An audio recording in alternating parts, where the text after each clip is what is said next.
I accidentally came across my boyfriend's bayonet disc.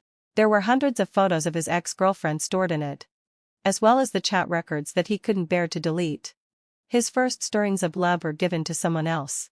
They had countless memorable first experiences together. And with me, he was just repeating the life he had already lived countless times. I never expected that Jay and I would break up on an ordinary day. Just a second ago, I was asking him whether he wanted to go to the beach or climb a mountain. He was scrolling through his phone without even looking up. Either is fine. It's up to you to decide. I looked at the full page of travel plans I had made, carefully planning the time and scenic spots. Then how about we go to Iguazu Falls? The filming location of Happy Together? Jay's eyes, which had been fixed on the phone, suddenly went blank. He was probably stunned for more than 10 seconds. Then he put on his coat. I'm going out for a cigarette. I thought you didn't smoke? His hands didn't stop moving. I'd been a bit busy with work recently and under a lot of pressure. After saying that, he closed the door neatly. He left me standing there alone. My intuition told me that something was wrong with him. He had never been the kind of person who would start smoking because of stress. He once said, nicotine can make the brain tense, give people a sense of insecurity, and easily led to a decline in self-confidence and self-control. He didn't like that feeling of being out of control. He said it was like the feeling of losing the one he loved the most, powerless and sad. At that time, I was nestled in his arms and asked him discontentedly, you seem to know so much. Have you experienced it? He smiled and kissed my forehead. Aren't you the one I love the most? When Jay came back, it was already late at night. I pretended to be asleep and watched him turn on the computer. He opened the file in the net disk, and the file name was MoCUSHLE. There were hundreds of photos of a girl stored in it, as well as screenshots of their chat records from the time they got to know each other. He had carefully taken screenshots and saved them. That day, he stared at the computer for a long time, while I lay there looking at the ceiling and couldn't fall asleep all night. Now I know that he had never forgotten his ex-girlfriend. When I first got together with Jay, I didn't know that he had experienced a deep and unforgettable relationship. But Jay was my first love. So in this relationship, the first time we held hands, the first kiss, the first time we bought groceries and cooked, the first time we watched the sunrise and sunset, the first time, all these were enough to make my heart flutter. Moreover, he was handsome and considerate. It was hard for me to imagine that these moments that made my heart skip a beat were the moments that he had already experienced countless times with another girl. In the intimacy of daily life with firewood, rice, oil, and salt. No wonder he always seemed so calm. The one whose heart was pounding with excitement was only me. There was a time when I thought I was going crazy. I imagined and the things they had experienced in my mind. How did they get together? Would he also wash his hands and cook for her like this? Would he also thoughtfully hand her a cup of brown sugar ginger water when she had menstrual cramps? I couldn't stop asking about the details of their relationship and secretly browsing his ex-girlfriend's Weibo. Her name was Luna. Everyone said that the love in the student days was the most sincere. I watched as they were forced to separate during the summer vacation and poured out their yearning for each other in the video. I watched as she had a quarrel with her roommate and Jay stood up for her, showing his young and passionate love. I watched as they had a dinner party with their friends. In the photo, she leaned on his shoulder, and Jay's eyes were firm and focused. Until now, she still maintained a close relationship with Jay's friends. To be honest, if it weren't for Jay having fulfilled my obsession, I probably would never have come into contact with his friends. It's not that I don't like them, but rather that we have no common topics. At the first dinner, I sat there bored, feeling like an outsider. They were talking about topics that I wasn't interested in. Out of politeness, I kept a smile on my face and tried my best to participate. Jay probably noticed my absent-mindedness. He held my hand tightly under the table, and when I looked up, I met his gentle gaze. On the way to send me home that day, he gave me an expensive necklace as if by magic. I refused it. He told me that this was love. I was trying to integrate into his social circle, and he gave me a gift. This was called mutual giving. Luna was a cheerful and straightforward girl who liked cooking and would go after celebrities in her free time. I was a bit curious. Why did Jay like me? After all, we were completely different. I remembered that at a party, one of Jay's friends said, "You two are not suitable. She's nothing like us." Jay lowered his head and thought for a long time. Summer accompanied me through the most painful time in my life. Only then did I realize that Jay had had a relationship before. And I just happened to appear during the most painful period of his life. Luna was like the wind that couldn't be held, while I was as calm as water. He used me to heal his broken heart. I often felt like I was trapped in a bottomless swamp. An invisible hand was dragging me into the abyss, making me entangled in a past relationship, competing with an imaginary rival from the past, with jealousy and anxiety. I kept judging from their past relationship whether I was special and whether I was the one he loved the most, even though he always said he loved me. But I was still in great pain. I kept comforting myself that he loved me. And then I would fall into a new round of anxiety. In an endless cycle. Finally, had he fulfilled my answer?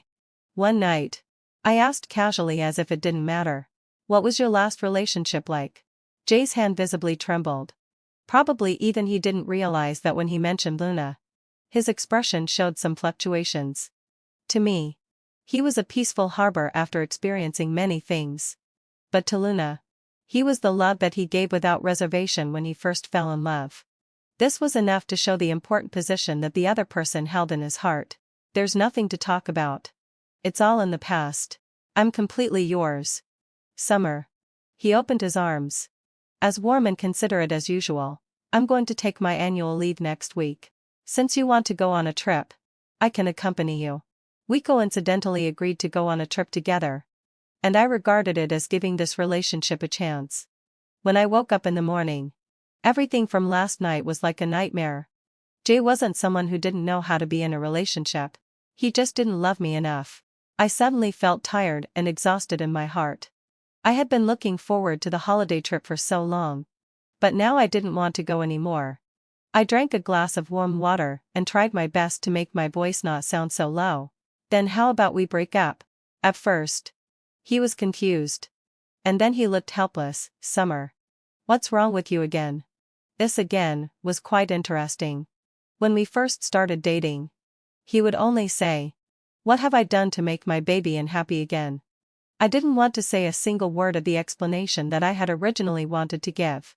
He came over and hugged me tightly, rubbing my head. I could tell that he was trying his best to adjust his mood and coax me. "I've already promised to accompany you on the trip. Don't be naughty. Okay?" He tried to hug me, but I pushed him away stiffly. I should have realized long ago that what we had wasn't love. Every time we went on a trip, he never expressed any opinions. Where to go and what to eat seemed to be of no importance to him. And I buried myself in carefully making travel plans.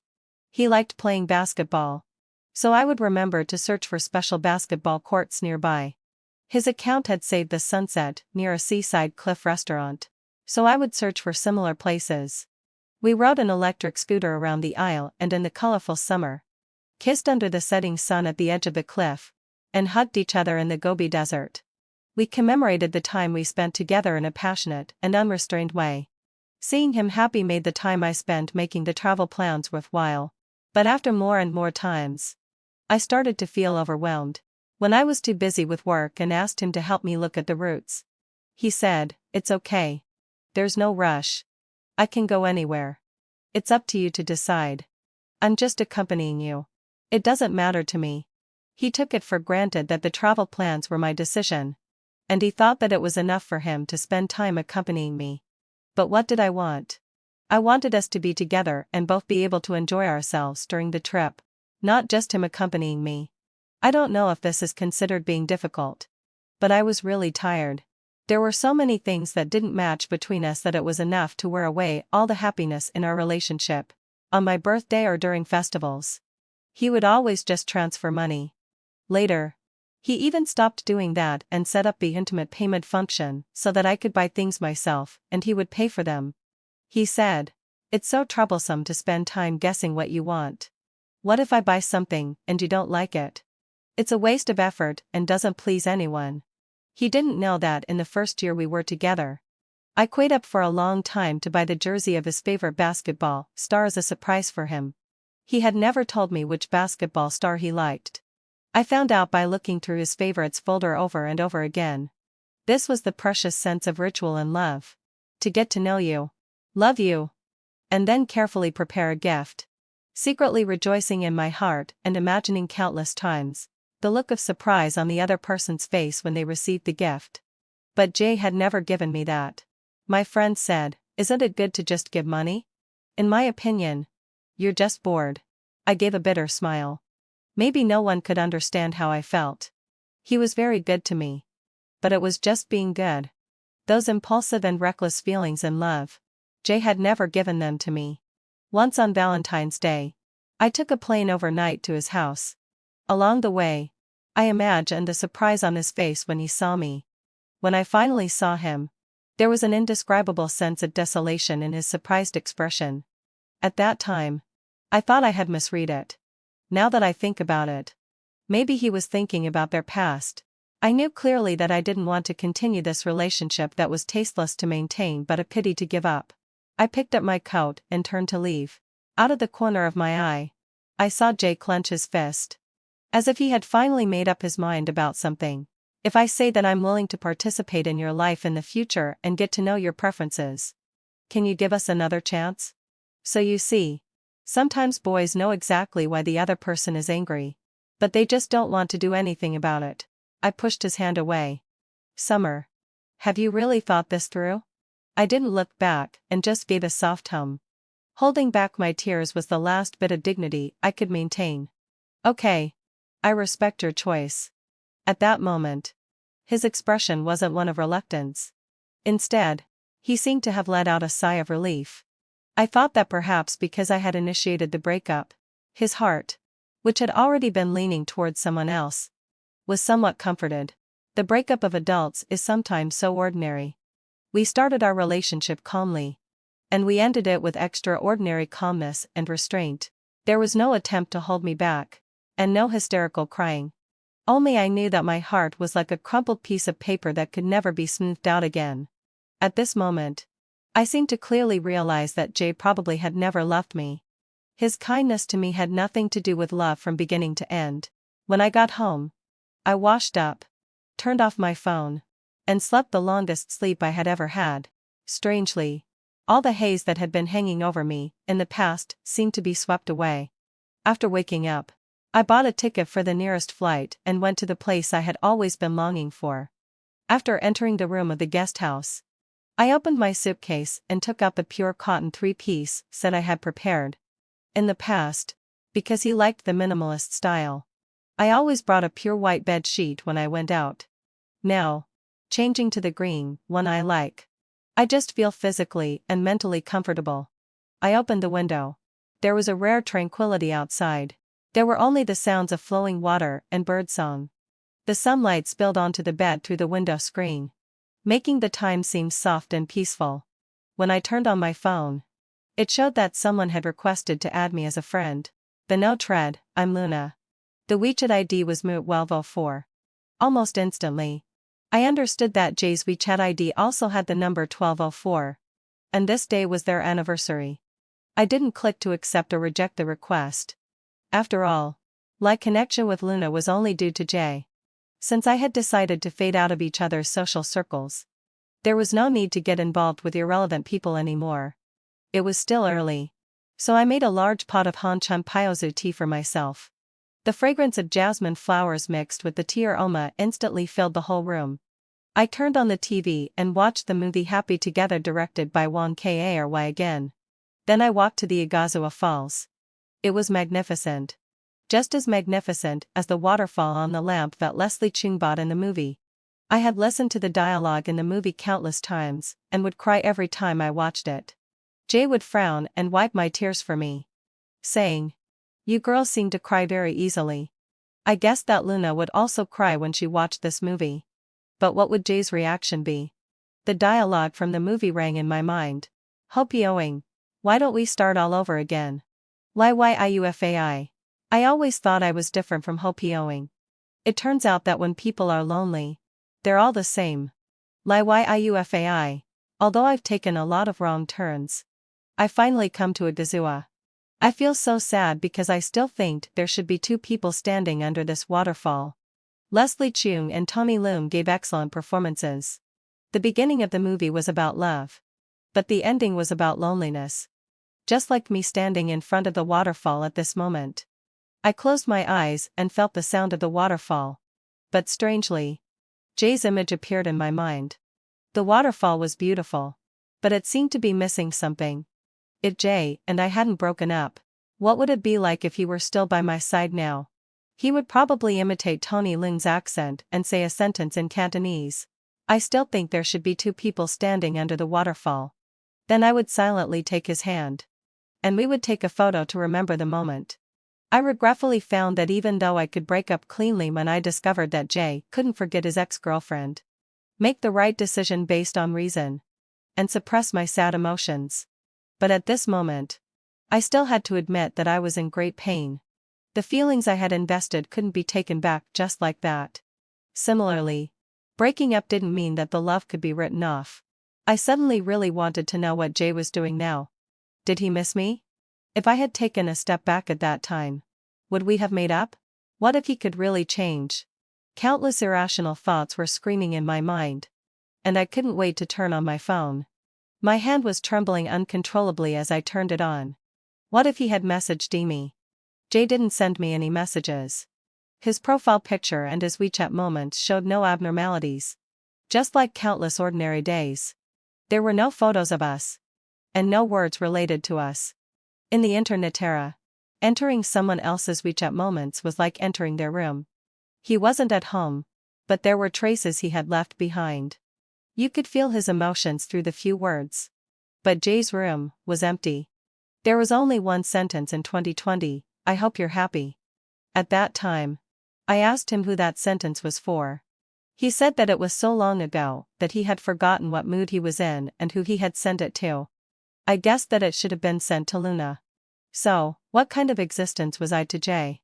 I couldn't tell whether it was my unwillingness that was at work or whether I was overwhelmed by loneliness in a foreign country at this moment. I was desperately eager to know Jay's feelings after we broke up. But there was no news in his social updates. Our breakup might be insignificant in his eyes.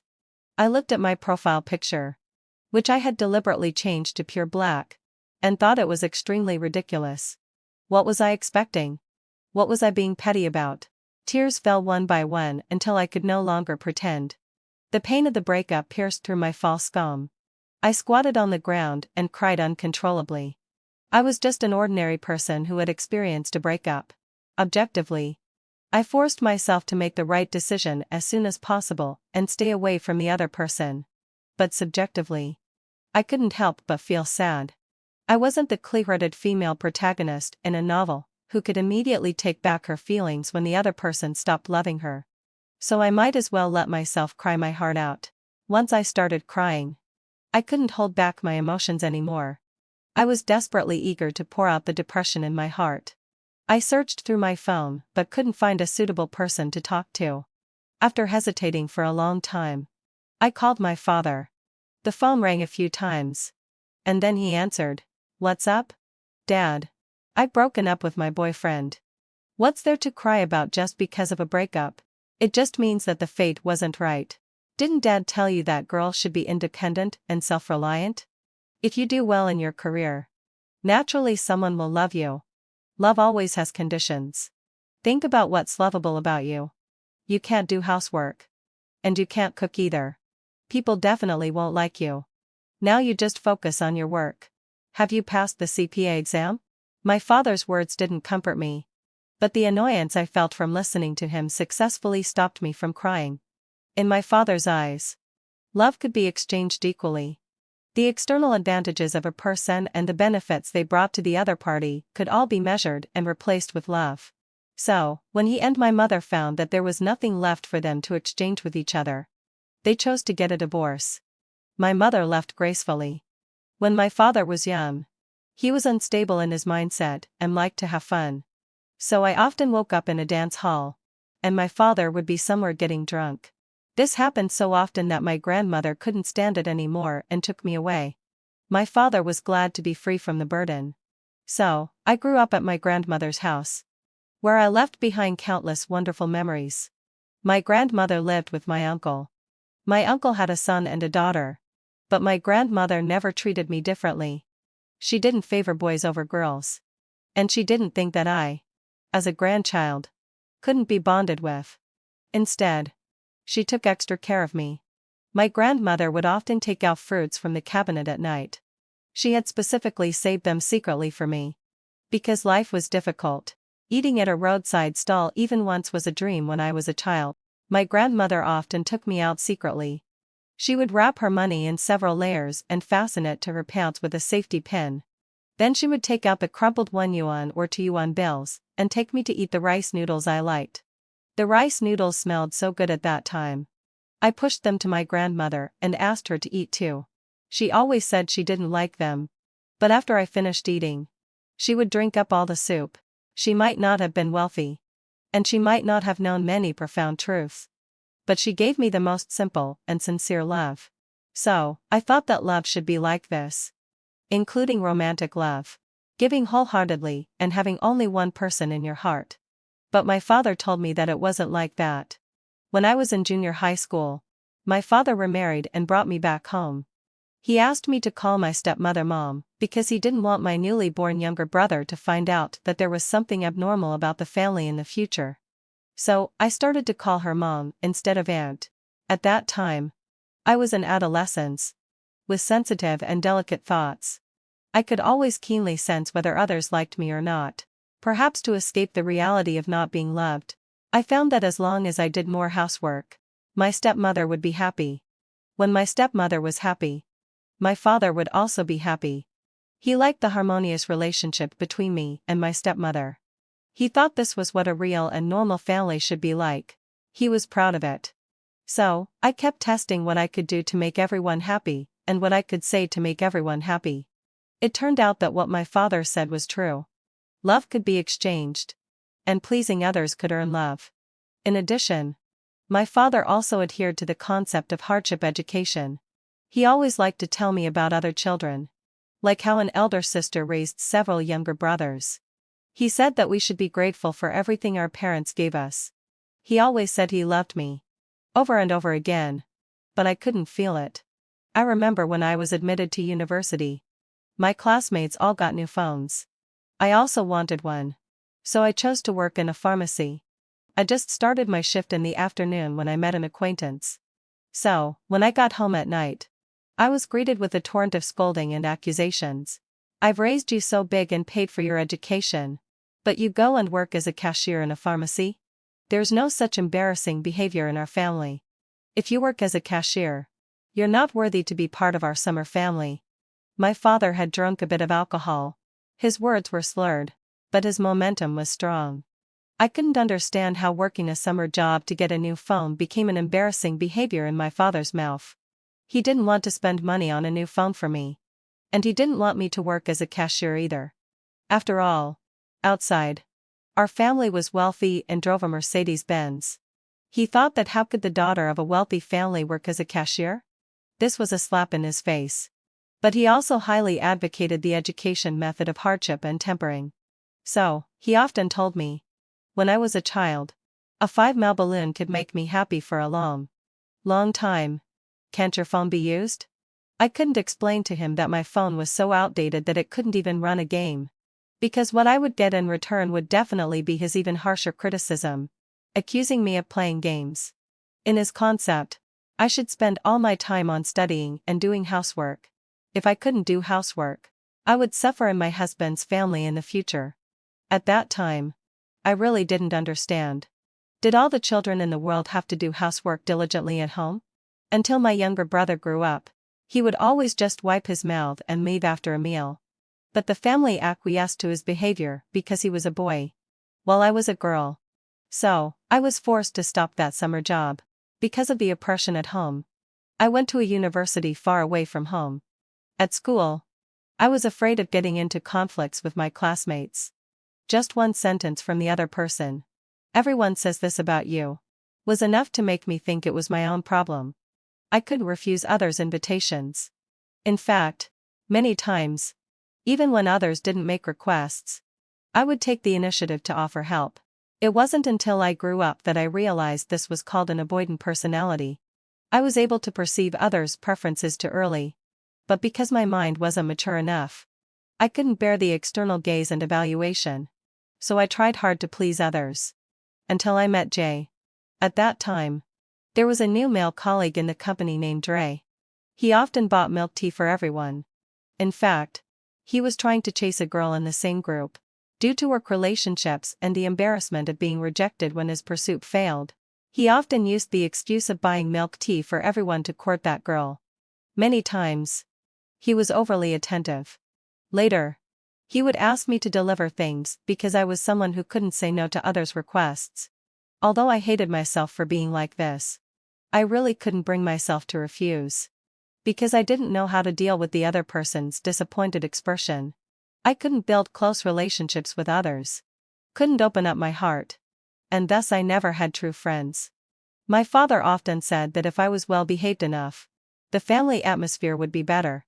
People shouldn't be selfish and should be responsible for their own actions and also for the emotions of their family members. So, I tried my best to meet the other person's needs. However, the more I did this, the more unequal my relationship with the other person became. And the more unequal the relationship was, the more uncomfortable I felt when getting along with them. I was caught in a vicious cycle in this state. One night, when I went back to the company to get my computer, I happened to witness Ray being rejected. The girl straightforwardly expressed that she didn't like Ray, and his behavior had caused her trouble. It turned out that rejection could be said so simply. And there was even no need to give a reason. I was so envious. But I couldn't do it myself. Ray's face was uncharacteristically gloomy. He obviously didn't expect that there would still be someone in the company at this hour. He smiled self-deprecatingly and said, "Am I really annoying?" My pleasing radar immediately went off. I couldn't face others' negative emotions and couldn't deal with such a situation. Out of instinct, I comforted him, "No. You're really nice." "Do you really think so?" Yes, hadn't fulfilled my antecessor. Really. The evening breeze was blowing. He didn't say anything more.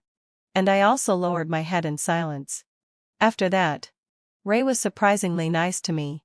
He invited me to watch movies, offered to send me home on rainy days, and showed his concern for me on WeChat. I refused each of his invitations one by one. Maybe my attitude wasn't tough enough, considering that we had to see each other often at work. I didn't want to make the relationship stiff. I didn't want to have too much contact with Ray. I couldn't refuse him face to face. I typed and deleted messages on WeChat several times. Was he pursuing me? Or was he thanking me for comforting him at that time? In case I refused, it would seem like I was being self-important. Rumors started to spread in the office and became more and more intense. Once, when I was in the restroom, I heard my colleagues talking. "Summer really acts like a green tea bitch. She doesn't turn anyone down. She's just fishing for people. She's always nice to everyone. She knows how to play this game well." After much hesitation, I sent a message to Ray on WeChat. "Could you please not come to me anymore in the future?" He cornered me in the parking lot, looking irritable and angry. "What do you mean by what you said?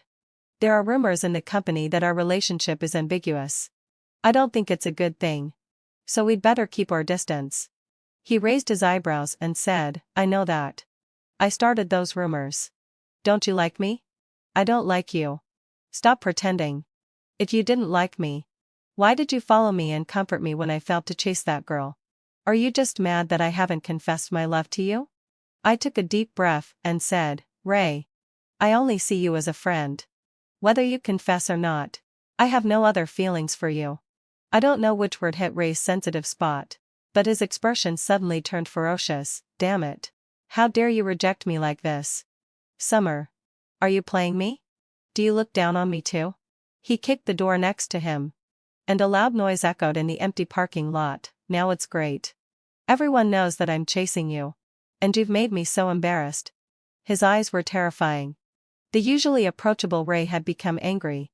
With a strange smile on his lips. "You all look down on me. You all deserve to die." I scanned the nearest passage with my eyes. It was obviously unrealistic for a girl like me to run away at this moment. And I was still wearing a skirt. I told myself to stay calm and not provoke him. But my hands couldn't help but tremble. Ray. Calm down first. Confessing is to express your feelings, not to demand a relationship. I'm not rejecting you because I look down on you. It's because I already have a boyfriend. You're just bragging. He stepped closer to me step by step. Suddenly, a figure appeared in front of me and pulled me behind him. Jay showed up at this moment. What do you want to do to my girlfriend? Ray sneered and curled his lips. Do you even know her name? And you say she's your girlfriend? Summer. Damn it. She really has a boyfriend. Ray kicked the tire of the car next to him, cursed, and turned around to leave. Wait a minute. You haven't apologized to my girlfriend yet. Jay put his hand on Ray's shoulder and said expressionlessly. So what if I don't apologize? Let me tell you.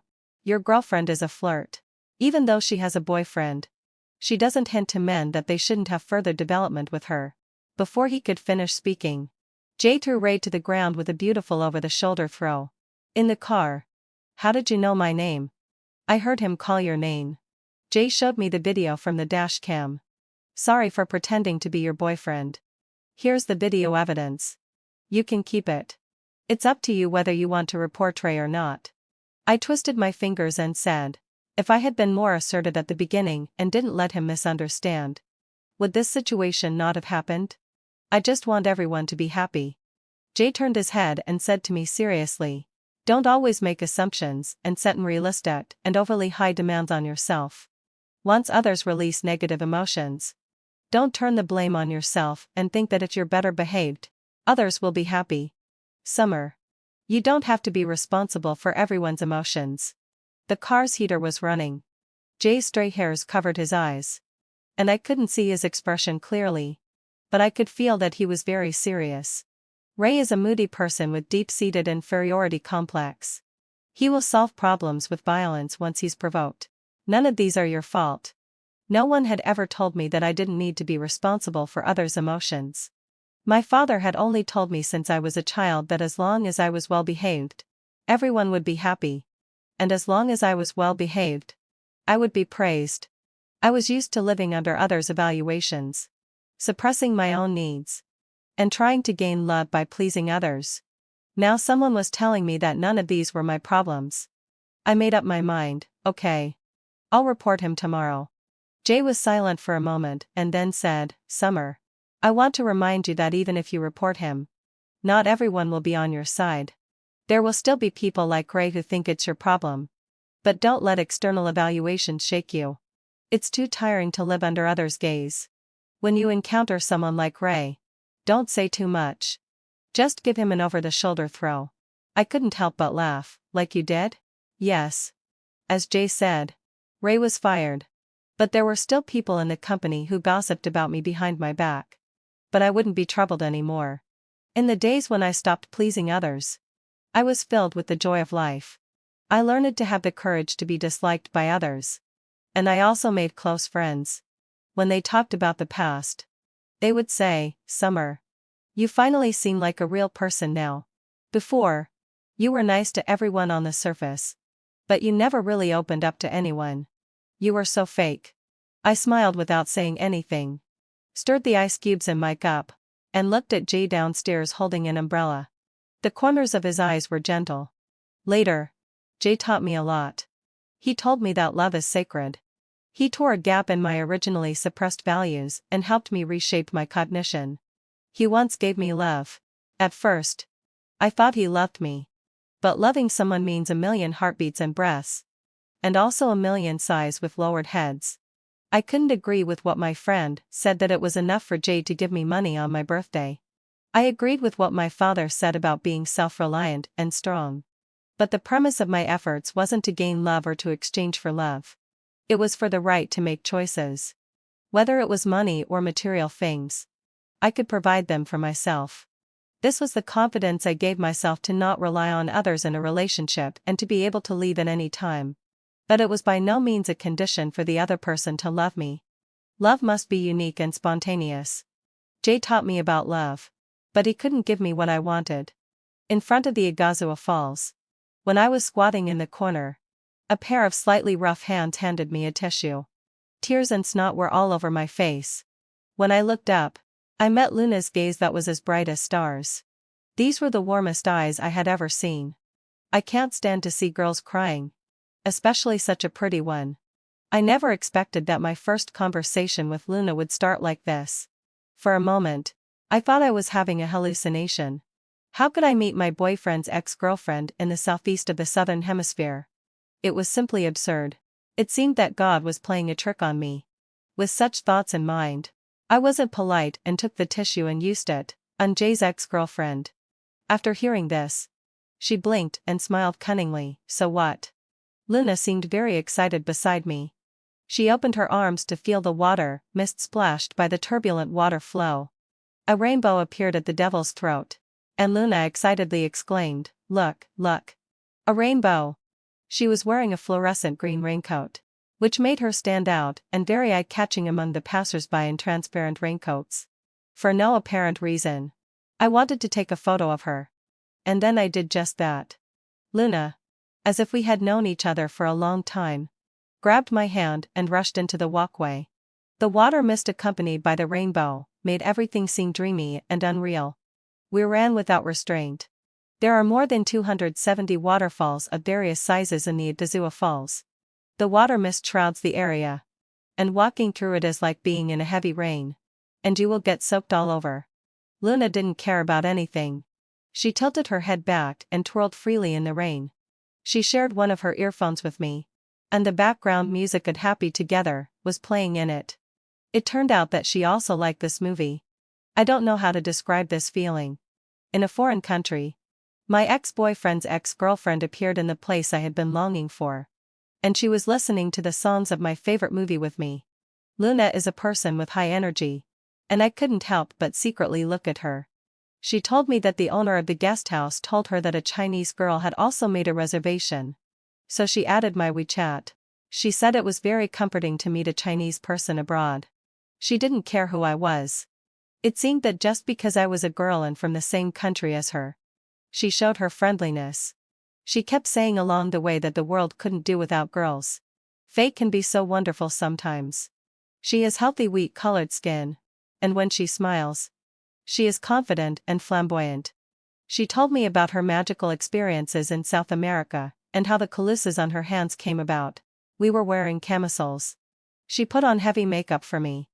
We drank some wine and danced randomly on the lawn to the music. After going home and washing off the dirt, she sprayed citrus-scented perfume in the quilt, accompanied by the fragrance of the fruit. We watched Happy Together over and over again in the goose-down quilt. She was wearing a red braided rope around her neck, and it was obvious that it had been well preserved. I had seen Jay wearing one too, tied around his wrist. I couldn't help but ask curiously, "Why did you two break up?" Luna pursed her lips. "And Jay had this habit too. I've always believed that a person worthy of being loved should have some shining points to be liked, either because of their appearance, talent, or personality. In short, there should be something. But when I think of him, all I can remember is how kind he was to me. One day, I read a passage, when that person really appears. Am I really ready? She is beautiful, considerate, and compliments my personality. She accepts everything about me, is devoted to me, takes care of all my emotions, and can accompany me through all the ups and downs in the future. When I review all the things I listed as ideal love, I suddenly realized that I wasn't actually longing for love itself, but for being loved. I was just chasing a person who met all my fantasies, and was unconditionally and indefinitely kind to me. A tool person. I took this as the standard of love. In fact, all I loved was myself. I was just looking for someone who could love me even more than I loved myself. I suddenly woke up. Maybe I didn't love Jay. We were so different. I yearned for a free and unrestrained life, while he was addicted to stability. He was very good to me, but I just didn't love him. Love is sometimes just a feeling. I can't put it into words, but I really don't love him. So, was this the reason why Jay was with me? He and I were so similar, but because of our similarity, there was a lack of freshness. People are attracted to each other because of their differences. but also can't get along because of those differences. The moonlight shone down. And Luna's eyes were bright.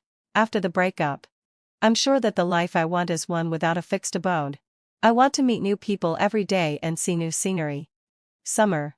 In this short life, I don't want to be restricted by love. Nor do I want to live in the happiness defined by the world. Can you understand me? I probably can understand. The raindrops tapped on the window outside. And the summer insects chirped faintly. Luna was so beautiful at this moment. I seem to understand why Jay couldn't forget her. I can't bring myself to hate Jay because he did try his best to give me love. It's just that the result wasn't satisfactory. But the strength and warmth that Jay gave me weren't fake. He will eventually exist in my mind in another form. Those gentle wounds will all turn into sweet results, making me more mature.